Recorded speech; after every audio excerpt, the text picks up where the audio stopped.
बिस्मिल्लाहिर्रहमानिर्रहीम। अस्सलामु अलैकुम वरहमतुल्लाहि वबरकातुहू। Welcome to online classes Iqra Huffaz boys secondary school. अज़ीज़ तलबा, आज हम अपना यूनिट नंबर 4 स्टार्ट करने जा रहे हैं।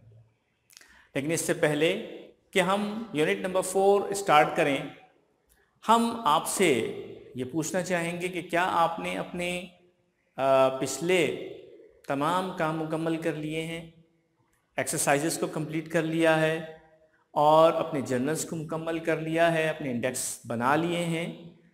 मुझे उम्मीद है, मैं देख तो नहीं रहा आप लोगों को, लेकिन मैं तसव्वुर में ये देख रहा हूँ कि बहुत सारे बच्चों के हाथ रेज हुए हैं और ये हैंड रेज होना मेरे लिए एक बाइसे मुस्तरद बात है। मुझे उम्मीद है कि आप सब लोग अपने अपने कामों को मुकम्मल कर रहे होंगे। आज का जो हमारा टॉपिक है वो है biotechnology. This is the name of unit number 4। Biotechnology नजर आ रहा है कि ये दो वर्ड से मिलकर बना है, एक बायोलॉजी और एक टेक्नोलॉजी। बायोलॉजी हमें मालूम है कि प्लांट्स और एनिमल्स के स्टडी को कहा जाता है, उसके तमाम सिस्टम्स, उसकी तमाम एनवायरमेंटल कंडीशन, उसके फीचर्स और तमाम उससे मुताल्लिक इल्म जितना भी है वो बायोलॉजी का इल्म है। टेक्नोलॉजी बेसिकली वो टेक्निक्स होती हैं जो उन बायोलॉजी के ऊपर इस्तेमाल होती हैं, और जब ये बायोलॉजी की नॉलेज और टेक्नोलॉजी की स्किल्स आपस में मिलती हैं तो फिर हमारे पास एक नई प्रोडक्ट सामने आती है और उस नई प्रोडक्ट को हम अपनी रोज़मर्रा ज़िंदगी में इस्तेमाल करते हैं। बायोटेक्नोलॉजी को बज़ाहिर तो हम यूं कह सकते हैं कि this is the branch of science which deals with the process new techniques on the biology. इससे पहले कि हम मज़ीद आगे अपनी बात को बढ़ाएं, एक एक्सपेरिमेंट जो हम अमूमन घरों में करते हैं, रात को दूध किसी पॉट में रखा, ज़रा सा उसमें योगर्ट यानी दही मिक्स कर दिया और फिर जब हम सुबह देखते हैं तो वो पूरा का पूरा दही बन चुका होता है। This is a natural process. इस नेचुरल प्रोसेस में हुआ क्या, एक बैक्टीरिया जो हमारी सेहत के लिए मुज़िर नहीं है बल्कि हमारी सेहत के लिए बेहतर है, उसने पूरे के पूरे मिल्क को उसमें मिक्स होने के बाद योगर्ट में कन्वर्ट कर दिया। जब हम चीज़ तैयार करते हैं तो फंगाई, ये जो फंगाई है ये चीज़ तैयार कर देता है, मिल्क, पूरे के पूरे मिल्क को कन्वर्ट कर देता है चीज़ में, यानी ये एक बेसिक आंसर बन जाता है उसका। ये जो वो प्रोसेस है, ये तो वो प्रोसेस है जिसमें हमने आपको बताया कि ये जो फंगाई है और जो बैक्टीरिया है ये किस तरह से एक प्रोडक्ट को मज़ीद सिंपलर प्रोडक्ट में कन्वर्ट कर देता है। फर्मेंटेशन एक प्रोसेस होता है जिसमें यीस्ट इस्तेमाल किया जाता है और ये यीस्ट बेसिकली माइक्रोब होता है और इस यीस्ट के ज़रिए से ब्रेड और विनेगर बनाया जाता है। यानी हम इसको यीस्ट को खमीर कह सकते हैं। खमीर के ज़रिए से ब्रेड तैयार की जाती है और फिर इसी के ज़रिए से विनेगर बनाया जाता है और इस प्रोसेस को फर्मेंटेशन कहा जाता है। तकरीबन हज़ारों साल से ये प्रोसेस हो रहा है। माइक्रोब क्या होता है? माइक्रोब में हमारे पास यीस्ट भी शामिल है, बैक्टीरिया भी है और फंगाई भी है। तो ये तमाम के तमाम माइक्रोब्स कहलाते हैं और ये वो ऑर्गेनिजम्स होते हैं जो इस तरह के प्रोसेसेस में इस्तेमाल होते हैं और नेचुरली किसी एक प्रोडक्ट से दूसरी प्रोडक्ट में कन्वर्ट कर देते हैं। ये तो वो प्रोसेस है जिसमें हमने आपको बताया कि नेचुरली ये तमाम प्रोसेसेस पाए जाते हैं और हम आमतौर पे रूटीन में इस चीज़ को इस्तेमाल करते हैं।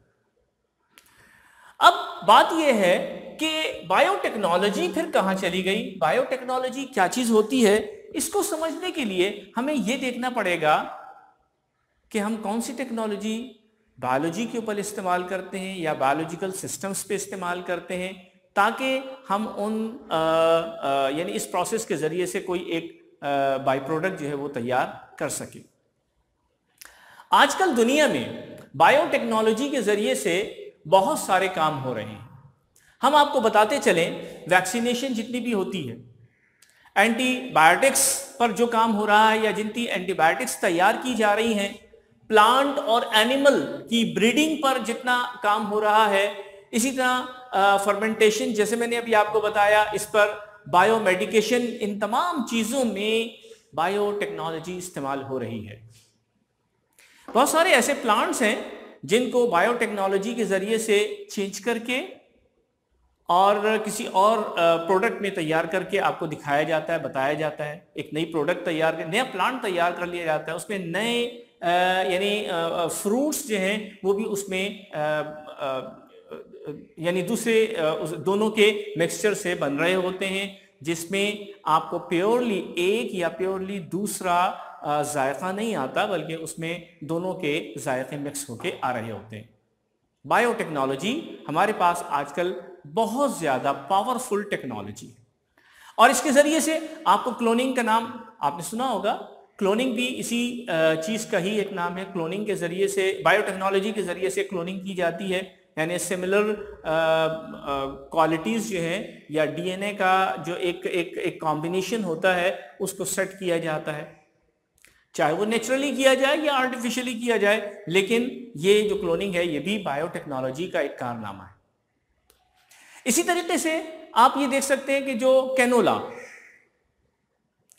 ये कैनोला एक हमारे पास एक प्लांट है, और उस कैनोला के फ्लावर के ज़रिए से कैनोला ऑयल एक्सट्रैक्ट कर लिया जाता है, फिर वो हमारे मुख्तलिफ किचन में और मुख्तलिफ दीगर जगहों पे इस्तेमाल में आता है। इसी तरह आप समझ सकते हैं कि जो कॉटन है, कॉटन जो है वो भी हमारे पास जो है वो लिया जाता है, फिर उसमें से जो उसका सीड निकलता है उससे उसका ऑयल निकाला जाता है, वो भी वेजिटेबल ऑयल के तौर पे भी यानी इस्तेमाल में आता है। तो बायोटेक्नोलॉजी के ज़रिए से हम बहुत सारे ऐसे मुफीद काम कर रहे होते हैं जो हमारे आजकल रूटीन में भी शामिल भी हैं और इस तरह की बाई प्रोडक्ट्स तैयार करने में इस्तेमाल आती हैं। बायोलॉजिस्ट कौन होता है? जो बायोटेक्नोलॉजी है बेसिकली ये दो चीज़ों का जब मुरक्कब है, तो ये बायोलॉजी और टेक्नोलॉजी दो चीज़ों से हमारे पास एक बायोलॉजिस्ट आता है और एक टेक्नोलॉजिस्ट भी आता है। बायोलॉजिस्ट की नॉलेज, टेक्नोलॉजिस्ट की स्किल्स, जब इन दोनों को मिलाया जाता है तो फूड की लाइन में, मेडिसिन की लाइन में, फ्यूल की लाइन में, फ्यूल से मुराद बायोफ्यूल भी आपने सुना होगा, बायोटेक्नोलॉजी के जरिए से biofuel, new material for industry, industry में जो नए मटेरियल्स इस्तेमाल हो रहे हैं उनकी फॉर्मेशन और उनकी यानी बाज़-औक़ात रिसाइकलिंग भी होती है, याद रखिएगा। इनके ज़रिए से हमारे पास यहाँ बायोटेक्नोलॉजी जो है बहुत ज़्यादा वर्क कर रही है। बायोलॉजिस्ट क्या होता है? बायोलॉजिस्ट वो शख्स होता है जो एक्सपर्ट होता है, स्पेशलाइज्ड होता है और बायोलॉजी के तमाम फीचर्स, उन तमाम सिस्टम को जानता है। उनके ज़रिए से हेल्थ में कहाँ हमें फ़ायदा पहुँच सकता है, हमारी टेक्नोलॉजी में कहाँ फ़ायदा पहुँच सकता है, हमारे एनवायरमेंटल कंडीशन किस तरह से बेहतर हो सकती है। इसके अलावा मुसलसल जो रिसर्च हो रही है उसमें इन तमाम फील्ड्स में ऑटोमेटिकली फ़ायदा हो रहा होता है। ये है बायोलॉजिस्ट, जिसका तज़किरा हमने यहाँ पे किया कि उसकी नॉलेज हमें दरकार होती है, वो सारी की सारी चीज़ों को और उनके प्लस माइनस को वो जानता है। टेक्नोलॉजिस्ट कौन होता है? वो साइंटिफिक नॉलेज रखता है। टेक्नोलॉजिस्ट जो है वो साइंटिफिक नॉलेज रखता है और जब वो प्रैक्टिकल पर्पस के लिए उस टेक्नोलॉजी को या उस साइंटिफिक नॉलेज को इस्तेमाल करता है तो फिर वो कंप्लीटली एक इंजीनियर्ड फॉर्मेशन देता है। और चूंकि ये टेक्नोलॉजिस्ट बायोलॉजी से मुताल्लिक है इसलिए ये बायोटेक्नोलॉजिस्ट कहलाएगा, जो ये सारे काम कर रहा है। कौन कौन से काम? हमारे फूड की इंडस्ट्री में, हमारी मेडिसिन की इंडस्ट्री में, हमारी फ्यूल इंडस्ट्री में और दीगर जितनी भी कॉटन इंडस्ट्री है या क्लोथिंग की है। फर्मेंटेशन जो एक हमारा प्रोसेस होता है, इसमें यीस्ट इस्तेमाल होता है। इस यीस्ट के नतीजे में ब्रेड और विनेगर तैयार किए जाते हैं और भी कई चीज़ें प्रोडक्ट तैयार होती हैं। तो वो बिल्कुल वैसे ही प्रोसेस होता है जैसे मैंने अभी आपको योगर्ट और चीज़ का बताया। बैक्टीरिया योगर्ट तैयार कर रहे हैं और फंगाई जो है वो हमारे पास चीज़ तैयार कर रहा है। इसी तरीके से यीस्ट जो है, यीस्ट को उर्दू में खमीर कहते हैं। यीस्ट के ज़रिए से ब्रेड तैयार होती है, विनेगर तैयार होता है। और ये क्या चीज़ है, यीस्ट क्या चीज़ है? ये एक माइक्रोब है। माइक्रोब में हमारे बैक्टीरिया और फंगाई भी आते हैं। तो ये वो ऑर्गेनिजम्स होते हैं जो वर्क करते हैं। जैसे यहाँ पर ये बैक्टीरिया वर्क करता है योगर्ट बनाने में, और ये फंगाई जो है वो चीज़ बनाने में, यीस्ट जो है वो ब्रेड और विनेगर बनाने में। इसी तरीके से हमारे पास ये वर्क कर रहे होते हैं और एक प्रोडक्ट से दूसरी प्रोडक्ट तैयार कर रहे होते हैं। अब ये बैक्टीरिया और फंगाई, माइक्रोब जितने भी हैं, ये कैसे वर्क करते हैं? असल में दो बातें बड़ी अहम हैं। वो ये कि easy to grow in large scale, large quantity, ये मल्टीप्लाई होते चले जाते हैं। वो ऐसे मल्टीप्लाई होते हैं कि मुसलसल ये मल्टीप्लाई होके अपने आप को, यानी सेल की डिवीजन होती चली जाती है और ये बनते चले जाते हैं। यहाँ तक कि जब आप योगर्ट की मिसाल आप ले लें तो जब सुबह आप देखते हैं तो पूरा का पूरा प्याला जो दूध से भरा हुआ था वो योगर्ट में कन्वर्ट हो चुका होता है। ये इतनी तेजी से मल्टीप्लाई होते हैं, थाउजेंड्स की तादाद में।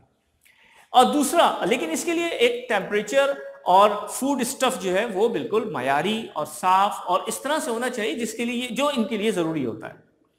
दूसरी चीज जो है वो सिंपल इन स्ट्रक्चर, में बड़े सिंपल होते हैं, इनमें कोई इतना ज्यादा कॉम्प्लिकेशन नहीं होती है। तो ये वो दो बातें हैं जो बैक्टीरिया और फंगाई में पाई जाती हैं। तो इन तमाम चीजों को सामने रखते हुए हमारे पास जो एक नेचुरल प्रोसेस होता है वो हमारे पास यहाँ पर एक प्रोडक्ट से दूसरी प्रोडक्ट में उसको कन्वर्ट कर देता है। अच्छा, अब जो बायोटेक्नोलॉजी है, बायोटेक्नोलॉजी एक बड़ा वास्ट सब्जेक्ट है। इसके बारे में जब हम आपको अगली वीडियो में बताएंगे तो तफसील से इस चीज़ को, इसका तस्करा करेंगे कि बायोटेक्नोलॉजी अब क्या वर्क कर रही है और इसका इंटरनली क्या प्रोसेस और क्या फंक्शन होता है, जो हमारे लिए समझना ज़रूरी है, जिसके ज़रिए से हम बायोटेक्नोलॉजी को समझ सकते हैं। मुझे उम्मीद है कि ये वीडियो आपको समझ में आई होगी और इस वीडियो को आप दोबारा से देखिएगा। इन तमाम बातों को इकट्ठा करने के लिए आपका वीडियो को दोबारा देखना बहुत ज़रूरी है। ठीक है, असल बात क्या होती है कि हम जब किसी चीज़ को स्टडी करने जाते हैं तो ज़रूरी नहीं होता कि हम फर्स्ट टाइम उसको सुने, देखें और वो हमारी समझ में आ जाए। ज़रूरी होता है कि हम उसको बार बार सुने, बार बार देखें, ताकि हर चीज़ जो है वो हमें अज़बर होती चली जाए, याद होती चली जाए। इजाज़त दीजिए। अस्सलामु अलैकुम वरहमतुल्लाहि वबरकातुहू।